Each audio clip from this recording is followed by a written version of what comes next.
Hi friends, బ్రహ్మముహూర్తంలో నిద్రలేచి పని చేసుకునే వారి ఆరోగ్యం బాగుంటుంది, ఎక్కువ కాలం జీవిస్తారు.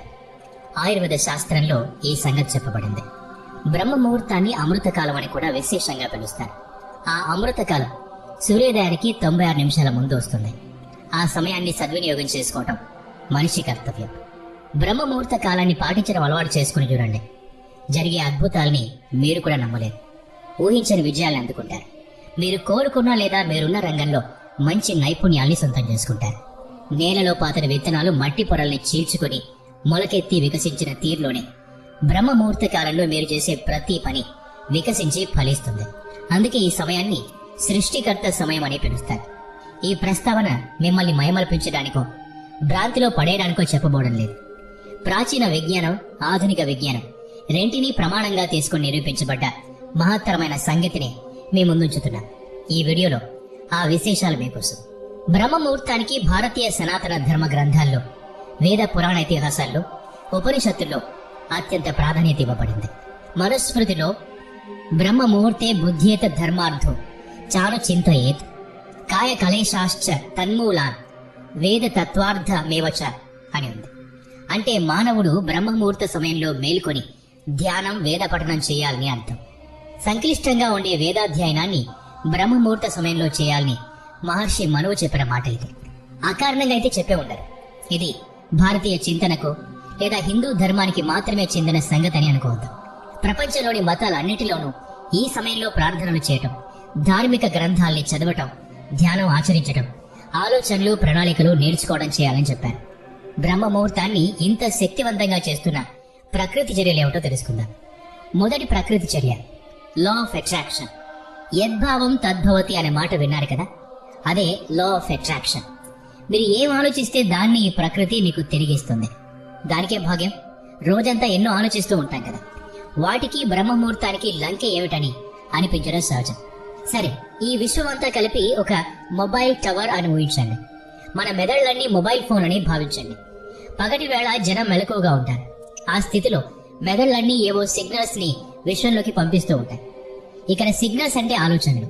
ఆ సమయంలో మీరు కూడా ఒక ముఖ్యమైన ఆలోచనని విశ్వంలోకి పంపిస్తున్నారు అనుకుంటే అది నిజ జీవితంలో వాస్తవ రూపం పొందటానికి చాలా సమయం తీసుకుంటుంది.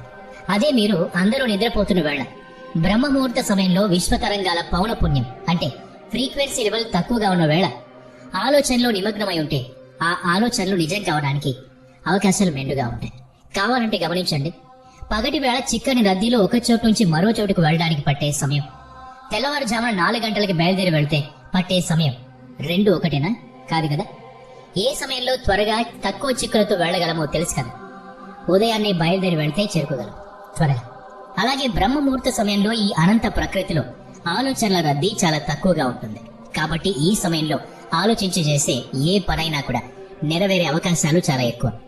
కనుకనే దాదాపు అన్ని మతాల్లోనూ ఉదయపు ప్రార్థనలకు చాలా ప్రాముఖ్యత ఉంటుంది. కోరుకున్న కోరికలు నెరవేరుతాయి, ప్రార్థనలు ఫలిస్తాయి. మనలో చాలా మంది రాత్రి ఎంత సమయం వరకైనా మెలకుగా ఉండి పనులు చక్కబెట్టుకోవడానికే మొగ్గు చెప్తూ ఉంటాం. అందుకని ఇప్పుడు తెల్లవారుజామున 3 గంటలకి నిద్రలేవమని చెప్పబోవడం లేదు. భూ అక్షాంశ రేఖాంశాలను బట్టి తేడాలుంటాయి. మీరు ఢిల్లీ నగరంలో నివసించేవారైతే అక్కడ సూర్యోదయం 7 గంటల 4 నిమిషాలకు అవుతుంది. కనుక ఢిల్లీలో బ్రహ్మముహూర్తం 5 గంటల 28 నిమిషాలకు మొదలై 6 గంటల 16 నిమిషాలకు ముగుస్తుంది. ఈ 45 నిమిషాలు మీరు మెలకువ వహిస్తే చాలు. కావాలనుకుంటే ఆ తర్వాత మీరు నిద్రపోవచ్చు. అయితే ఈ 48 నిమిషాలు మాత్రం మీకు అత్యంత ముఖ్యమైన పనులు చేయండి. కొద్ది రోజుల్లోనే మీ జీవితంలో మంచి మార్పులు కలుగుతాయి. బెంజమిన్ ఫ్రాంక్లిన్ అనే అమెరికన్ శాస్త్రవేత్త, రాజకీయవేత్త ఏం చెప్పారంటే, రాత్రి త్వరగా నిద్రపోయి మర్నాడు వేకోజాముని నిద్రలేస్తే, దీన్ని అలవాటుగా చేసుకుంటే మనిషి ఆరోగ్యంగా జీవిస్తాడు, ఐశ్వర్యంతో జీవిస్తాడు, తెలివితేటలు కలిగి ఉంటాడు అని. లా ఆఫ్ అట్రాక్షన్ అంటే ఇది. ఇక రెండవ ప్రకృతి చర్య కాస్మిక్ ఎనర్జీ. దీన్నే విశ్వశక్తి అంటూ ఉన్నాం. భారతీయ సనాతన ధర్మం ప్రకారం రాత్రి సమయం 4 భాగాలుగా విభజించబడింది. సూర్యాస్తమయం 6 గంటలకు జరిగితే సాయంత్రం 6 గంటల నుంచి రాత్రి 9 గంటల వరకు ఉన్న సమయం రుద్రకాలం. ఈ రుద్రకాలంలో ఎప్పుడు నిద్రపోకూడదు. రాత్రి 9 గంటల నుంచి రాత్రి 12 గంటల వరకు ఉన్న సమయం రాక్షస కాలం. ఈ రాక్షస కాలంలో ఎప్పుడూ మెలకుగా ఉండకూడదు. మధ్యరాత్రి 12 గంటల నుంచి తెల్లవారుజామున 3 గంటల వరకు ఉన్న సమయం గంధర్వ కాలం. ఈ గంధర్వ కాలంలో మనం చక్కని గాఢ నిద్రలో మునిగి ఉంటాం. ఇక తెల్లవారుజాము 3 గంటల నుంచి తెల్లారి 6 గంటల వరకు ఉన్న సమయం మనోహర కాలం. ఈ మనోహర కాలంలో ఎట్టి పరిస్థితుల్లోనైనా పక్క మించి లేచి మెలకువగా ఉండాలి. ఈ మనోహర కాలంలో విశ్వశక్తి అధిక మొత్తంలో సంచరిస్తూ ఉంటుంది. విశ్వశక్తి అంటే బ్రహ్మాండంలో ఉన్న చైతన్య శక్తి. ఈ విశ్వ చైతన్యమే బ్రహ్మాండాన్ని నడిపిస్తోంది. మనం నిద్రిస్తున్నప్పుడు అతి తక్కువ మోతాదులో ఈ విశ్వ చైతన్యం మనలోకి ప్రవేశిస్తుంది. మెలకు వచ్చిన తర్వాత మరుసటి రోజంతా పనులు చేసుకునే శక్తి కలుగుతుంది. అయితే ఈ బ్రహ్మాండంలో ఉన్న విశ్వశక్తి మనోహర కాలంలో అధిక మొత్తంలో సంచరిస్తూ ఉండే ఆ విశ్వశక్తి చాలా అమోఘమైన ప్రభావాన్ని కలిగి ఉంటుంది. ఆ సమయంలో మీరు ధ్యానం చేస్తుంటే అపారమైన శక్తి మోతాదు మీలో ప్రవేశిస్తుంది. కొద్ది రోజుల్లోనే మీలో బుద్ధి వికాసం కలిగి ఆధ్యాత్మిక అనుభూతులు ఏర్పడుతూ ఉంటాయి. మీ బుద్ధి వికాసంలో కలిగే సకారాత్మక వృద్ధి మీలో ప్రవేశించిన విశ్వశక్తికి నిదర్శనం. మీ ఏకాగ్రత, మీ చురుకుదనం, మీలోని ఆత్మవిశ్వాసం అన్నింటా చైతన్యం కనిపిస్తుంది. మనిషిలోని అంతర్ చైతన్యం గురించి వినే ఉంటారు. సబ్ కాన్షియస్ మైండ్ పవర్ అని చెప్పుకునే చైతన్య శక్తి అదే. విశ్వశక్తి మనిషిలోని అంతర్ చైతన్యాన్ని శక్తివంతం చేస్తుంది. కనుకనే వీలైనంత విశ్వశక్తిని తమలోనికి గ్రహించడం కోసం సాధువులు, మహాత్ములు, విశ్వశ్రేయస్సు కోరే చింతనాపరులు ధ్యానాన్ని ఆశ్రయిస్తారు. నిలకైన ధ్యాన స్థితి మీలో కూడా ఆ విశ్వ చైతన్యాన్ని సమృద్ధిగా ప్రవేశింపజేస్తుంది. అలాగని విశ్వ చైతన్యాన్ని పొందడానికి ధ్యాన మార్గం ఒక్కటే రహదారా అంటే కాదు. అదొక్కటే కాదు, మరేమిటి? భారతీయ చింతన ప్రస్తుతంలో జీవించడం అలవాటు చేసుకోండి అని చెప్తోంది. ఇలా చేయడం ద్వారా కూడా ధ్యానం అందించే విశ్వశక్తిని పొందవచ్చు. ఒకసారి స్వయంగా మీరే పరీక్షించండి. ఇప్పుడు మీరు చూస్తున్న ఈ వీడియోని పాజ్ చేయండి. ఇప్పుడు మీరున్న స్థితి మీదనే ధ్యాస పెట్టండి. ఆ క్షణంలో మీ ధ్యాస మీ శ్వాస మీదకు మళ్ళుతుంది. గమనించండి. సరిగ్గా ఈ పని ధ్యానం చేసేటప్పుడు కూడా చేస్తాం. ఏ తర్వాత చెప్పేది ఏంటంటే బ్రహ్మ ముహూర్త సమయంలో మీరు ఏ విషయం మీద ధ్యాస పెట్టి ధ్యానం చేస్తున్నారు, అది చదువు కావచ్చు, ధ్యానం కావచ్చు, వేరే ఆలోచనలు కావచ్చు, ఏదైనా కానీ వాటి పట్ల మీ ఏకాగ్రత పెరుగుతుంది. అందుకు తగిన సత్ఫలితాన్ని అందుకుంటారు. ఇదే కాస్మిక్ ఎనర్జీ అంటే విశ్వశక్తి ప్రభావం. మూడవ ప్రకృతి చర్య సర్కేడియన్ రిథం. మనిషి మెదడు, శరీరం పరస్పరం కలిసే ఉంటాయి. అలాగే మన శరీరం, మనమున్న ఈ విశ్వము పరస్పరం సంబంధం కలిగే ఉంటాయి. ఆ సంబంధం ఏంటో చూద్దాం. భూమి సూర్యుని చుట్టూ భ్రమణాలు చేస్తూ ఉంటుందని తెలుసు కదా. సూర్యోదయ వేళ తొలి వెలుతురు కిరణం భూమిని తాకగానే సూర్యశక్తి నింపుకున్న ఆ చైతన్యం భూమి చుట్టూ శక్తివంతమైన అయస్కాంత క్షేత్రాన్ని ఏర్పరుస్తుంది. దీని మూలంగా మన శరీరంలోనూ మెదడులోనూ వివిధ రసాయన చర్యలు జరుగుతాయి. మెదడులోని సూపర్ కాస్మిక్ న్యూక్లియస్ బయట ప్రపంచంలో సూర్యోదయమైనట్టు సంకేతాన్ని అందిస్తుంది. అప్పుడు శరీరం మేలుకోవడానికి సిద్ధపడుతుంది. శరీర ఉష్ణోగ్రత తగ్గటం మొదలైనప్పుడు మెదడులోని పినియల్ గ్రంథి ఎక్కువ మోతాదులో మెలటోనిన్ విడుదల చేస్తుంది. ఈ ప్రక్రియ లక్షల సంవత్సరాల జీవ పరిణామంలో వృద్ధి చెందింది. ఇప్పుడు ఈ రెండు చిత్రాల్ని పరికించి చూడండి. మొదటిది సర్కేడియన్ రిథం, రెండవది ఆయుర్వేద దోషకాలాలు చెప్పే చిత్రం. తెల్లవారుజాము 4 గంటల సమయంలో మనిషి శరీర ఉష్ణోగ్రత చాలా తక్కువగా ఉంటుంది. మెదడులో మెలటోనిన్ స్థాయి చాలా ఎక్కువగా ఉంటుంది. మెల్లగా ఉదయం 7:30 కల్లా మెదడులో మెలటోనిన్ ఉత్పత్తి ఆగిపోతుంది. సూర్యోదయానికి పూర్వం మెదడులో మెలటోనిన్ స్థాయి ఎక్కువగా ఉన్న కారణంగా మెదడు ఎంతో ప్రశాంతంగా, స్థిరంగా ఉంటుంది. ఆ స్థితిలో మెదడు గ్రహించే విషయాలు సునిశ్చితంగా ఉంటాయి. ఏకాగ్ర చిత్తంతో అన్నిటినీ ఆకలింపు చేసుకోగలుగుతారు. ధ్యాస స్థిరంగా నిలబడుతుంది. కోరుకున్న విషయం మీద మనసు కేంద్రీకృతం చేయగలుగుతారు. మన ఆయుర్వేదం ఏం చెప్తుందో గమనించండి. మనిషి శరీరం పాంచభౌతికం అంటోంది. 5 మూలకాలతో శరీర నిర్మాణం జరిగింది. భూమి, జలం, అగ్ని, వాయువు, ఆకాశం. ఈ 5 మూలకాలతో కూడిన 3 రకాల శక్తులతో శరీరం కార్యక్రమాలు నిర్వహిస్తుంది. ఆ 3 శక్తులు వాతం అంటే వాయు, ఆకాశ మూలకాలు పిత్త అంటే అగ్ని మూలకం, కఫం అంటే భూమి, జల మూలకాలు. ఆయుర్వేద శాస్త్రం ప్రకారం తెల్లవారుజామున 2 గంటల నుంచి ఉదయం 6 గంటల మధ్య కాలంలోను, మధ్యాహ్నం 2 గంటల నుంచి సాయంకాలం 6 గంటల మధ్య కాలంలోను శరీరంలో వాత శక్తి ప్రబలంగా ఉంటుంది. ఈ వేళల్లో మన బుద్ధి సృజనాత్మక కలిగి, ఏకాగ్రత కలిగి, తీక్షణమైన ధ్యాస కలిగి ఉంటుంది. ఈ సమయాల్లో మనం అత్యధిక మానసిక శ్రమ చేయగలుగుతాం.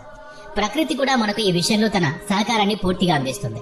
ఈ ప్రకృతి నియమాలకు అనుగుణంగా మనం నడుచుకోవాలని ఆయుర్వేదం సూచిస్తోంది. కానీ మన చర్యలు అందుకు విరుద్ధంగా ఉంటున్నాయి. ఎందుకు, ఏమిటి, ఎలా అనేది ప్రత్యేకంగా వీడియోలో చెప్పుకోని అవసరం లేదు. నింగి, నేల, నీరు, నిప్పు, గాలి ఇవన్నీ ప్రకృతిలో ఎంత సహజంగా, స్వాభావికంగా ప్రవర్తించాలని ప్రయత్నం చేస్తున్నా కూడా మనిషి ఈ స్వాభావికతను చిందరవందర చేస్తూ ఉన్నాడు. తాను కూడా ప్రకృతి విరుద్ధంగా కాల నియమం లేకుండా ప్రవర్తిస్తూ ఉన్నాడు. ఇంతకు మించి వివరణ ఇవ్వటం ముంజేతి కంకణానికి అద్దం చూపించడమే అవుతుంది. రాత్రి 10 గంటల నుంచి మధ్యరాత్రి 2 గంటల మధ్య మెలకుగా ఉండొద్దు. హాయిగా నిద్రపోమని చెప్తోంది ఆయుర్వేదం. కానీ ఈ ప్రకృతి నియమానికి విరుద్ధంగా మనం సోషల్ మీడియా ప్రపంచంలో మునకలేస్తూ ఉంటున్నాం. 2 గంటల కంటే ముందు నిద్రపోతున్నావా? అస్సలు లేదు కదా. నీరు ప్రవహిస్తున్న దిశలోనే మనం కూడా ఈత కొడుతుంటే తీరానికి చేరుకుంటాం. అంటే ప్రకృతి సూత్రాల ప్రకారం విశ్వ నియమాల్ని అనుసరిస్తూ జీవిస్తూ ఉంటే ప్రకృతి కూడా మీకు సహకరిస్తుంది. ఈ విశ్వమే మీ రక్షణ బాధ్యత తీసుకుంటుంది. మీ గమ్యం అనే తీరానికి సంతోషంగా చేరుకోగలుగుతారు. సర్కేడియన్ రిథం వెల్లడిస్తున్న వాస్తవం ఇదే. 4వ ప్రకృతి చర్య ప్యూరెస్ట్ ఎన్వైరన్మెంట్. బ్రహ్మముహూర్త కాలంలో మన పర్యావరణం అంతా ఎంతో పరిశుద్ధంగా ఉంటుంది. ఆ సమయంలో 40% ప్రాణవాయువు అంటే ఆక్సిజన్, 4% బొగ్గు పులుసు వాయువు అంటే కార్బన్ డైఆక్సైడ్ ఉంటాయి. అంటే అతి తక్కువ కాలుష్యం ఉంటుంది. ఈ సమయంలో మీరు శ్వాస మీద ధ్యాస పెట్టి ధ్యానమగ్నులై ఉన్న ముఖ్యమైన పనులు చేసుకుంటూ ఉన్న అత్యధిక ప్రాణశక్తి శరీరానికి అందుతూ ఉంటుంది. పరిశుద్ధమైన గాలి చక్కని తాజా శక్తిని ఇస్తుంది, మెదడుని చురుగ్గా చేస్తుంది. ఇది నిజం అంటే అవును అనేదే సమాధానం. ఇవన్నీ గాలి కబుర్లు కావు, శాస్త్రీయంగా నిరూపణైన మేలైన సంగతులు. పరిశుద్ధమైన పర్యావరణం శరీరాన్ని మెదడుని ఉత్తేజితం చేస్తుంది కనుక మన సామర్థ్యం కూడా గరిష్ట స్థాయిలో వికసిస్తుంది. 5వ ప్రకృతి చర్య మినిమం నాయిస్ పొల్యూషన్. దీని గురించి మీకు బాగా తెలిసే ఉండాలి. భీకరమైన శబ్దాలు మీపై చూపించే దుష్ప్రభావం గురించి ఏనాడైనా ఆలోచించారా? చెవినీళ్లు కట్టుకుని పోర్నా సరే, బహుశా మీరు వేరే వ్యక్తులు కాకపోతే మాత్రం తీవ్రంగా నష్టపోతున్నారని అర్థం. ఆ నష్టం ఇప్పటికే జరిగిపోతూ ఉంది. మరి మీరు గమనిస్తున్నారో లేదోనని గుర్తు చేసే ప్రయత్నం చేస్తున్నాం. నియమిత డెసిబుల్ స్థాయిని మించిన శబ్దాల పరిధిలో ఉన్న వారందరి రక్తపోటు పెరుగుతుంది. మెదడు ఏకాగ్రతను కోల్పోతుంది, ధ్యాస నిలవదు. పెద్ద పెద్ద రచయితలు, సినిమా కథా రచయితలు తరచుగా చెప్తూ ఉంటారు, మంచి మూడ్ కోసం మేము ఈ ట్రాఫిక్ కి దూరంగా, కాంక్రీట్ అరణ్యాల్లో నాయిస్ పొల్యూషన్ కి దూరంగా ఈ హోటల్ గదిలోనో లేదా విదేశాలకు వెళ్లిపోయి సముద్ర తీరంలో రిసార్ట్ లో కూర్చుని బాగా రాసుకుంటాం. ఏకాగ్రత, ధ్యాస ఇవన్నీ కుదురుగా లేనప్పుడు చిన్న చిన్న విషయాలు కూడా ప్రాముఖ్యత గలవే అవుతాయి. ఏ చిన్న ఆటంకమైనా మన మెదడుని గందరగోళం చేసేస్తుంది. ఉదయం వేళల్లో అంటే బ్రహ్మముహూర్త సమయంలో ప్రకృతి ఎంతో తాజాగా ప్రశాంతంగా ఉంటుంది. పర్యావరణం మొత్తం గరిష్ట స్థాయిలో ఉత్తేజితమై ఉంటుంది. పరిశుద్ధమైన తాజా గాలి, అలౌకికమైన నిశ్శబ్దం మనల్ని ఒక రకమైన సమాధి స్థితిలోకి తీసుకునిపోతాయి. ఈ సమయంలో చేపట్టే పనులు వేగంగా పూర్తి చేయగలుగుతారు, సంపూర్ణంగా చేయగలుగుతారు. కాలుష్యం లేని వాతావరణం చేసే మేలేది. 6వ ప్రకృతి చర్య ఎనర్జీ సేవింగ్. యోగ సూత్రాన్ని రచించిన పతంజలి మహర్షి తన అష్టాంగ యోగలో యమ, నియమ, ఆసన, ప్రాణాయామ, ప్రత్యాహార, ధారణ, ధ్యాన, సమాధి అవస్థల్ని వివరించారు. ఇందులోని 5వ అంగము ప్రత్యాహారం. మన పంచేంద్రియాల ద్వారా వృధా అయ్యే శక్తిని కాపాడుకోవడాన్ని ప్రత్యాహారమని నిర్వచించారు. ధ్యానంలో ఉన్న యోగి తన పంచేంద్రియాల్ని బంధించి ఉంచుతాడు. తన పూర్తి శక్తిని ధ్యానం మీదనే లగ్నం చేయాలంటే ఈ విధంగానే చేయాలి. తద్వారా తను కోరుకున్న విధంగా ఇంద్రియాల్ని తన అదుపులో ఉంచుకోగలుగుతాడు. ఇదే ఇచ్ఛాశక్తి. ఇలాంటి సామర్థ్యం అందరిలోనూ ఉండదు, కానీ సాధించాలంటే మెదడుని అదుపాజ్ఞంలో ఉంచుకోవాలి. అలా మెదడుని నియంత్రించగలగాలంటే ఉదయం వేళల్లో చుట్టూ ఉన్న పర్యావరణం ప్రశాంతంగా ఉండే సమయంలో మేలుకొని పనులు చేసుకోవాలి. మన చుట్టూ గోలగోలగా ఉన్నప్పుడు మన మెదడులో ఎక్కువ భాగం ఆ గోల ఏమిటి అన్న తెలుసుకోవడంలో నిమగ్నమై ఉంటుంది. అది పనికిరాని సంగతి అవుగాక ఆ శబ్దాలన్నీ మన ధ్యాసని తమ వైపు ఆకర్షించుకుంటాయి. అదే మీరు ఉదయం వేళ మేలుకొని ప్రశాంత వాతావరణంలో నిశ్చల మనసుతో, పూర్తి స్పృహతో జాగ్రత్త అవస్థలో ఉండి ఆలోచిస్తూ ఉంటే ఎంతో శాంతంగా పనులు చేసుకోగలుగుతారు. మీ అంతః చైతన్యం పూర్తి స్థాయిలో మీ మాట వింటుంది, మిమ్మల్ని శక్తివంతుల్ని చేస్తుంది. ఈ స్థితిలో మీరు ఏం చేసినా కూడా అది మీ అంతః చైతన్యంలో అంటే సబ్ కాన్షియస్ మైండ్ లో స్థిరంగా నిలిచిపోతుంది. అలా జరిగినాడు ఈ భౌతిక ప్రపంచంలోని ఏ ఇతర శక్తి మిమ్మల్ని ఆటంకపరచలేదు. ఇక మీ వంత కృషి మాత్రమే మిగిలి ఉంది. రోజు ఉదయాన్నే 4 గంటల కల్లా మేలుకొనాలని గట్టి నిర్ణయం తీసుకోండి. ఎట్టి పరిస్థితుల్లోనూ ఈ నియమం తప్పవద్దు. ఇలా మీరు కొన్ని రోజులు చేయండి. మీ పూర్తి సామర్థ్యం, మీ ఏకాగ్రత ఎంత స్థిరమైన వృద్ధిని నమోదు చేస్తాయో గమనించండి. ఎంత ప్రశాంతంగా, సంతోషంగా, ఒత్తిడి అన్నది లేకుండా ఉంటారు. వేళ దాటి నిద్రపోయి అలవాటు పోతుంది. ఉదయం 4 గంటలకు నిద్ర లేవడంలోని ప్రయోజనాన్ని మీరే గ్రహిస్తారు. ఆ ప్రయోజనం పొందాలంటే మీరు ప్రయత్నం చేయాలి. మరిక వేరే ఆలోచన చేయకుండా ఈ రోజే అందుకు ముహూర్తంగా భావించండి. బ్రహ్మ ముహూర్తం గొప్పదనం తెలుసుకొని ఆచరించండి. ఈ వీడియో నచ్చినట్లయితే లైక్ చేయండి, షేర్ చేయండి. ఇలాంటి మరిన్ని వీడియోస్ కోసం ఈ ఛానల్కి సబ్స్క్రైబ్ చేసుకొని బెల్ ఐకాన్ మీద క్లిక్ చేయండి. నెక్స్ట్ వీడియోలో మళ్ళీ కలుద్దాం. Thanks for watching.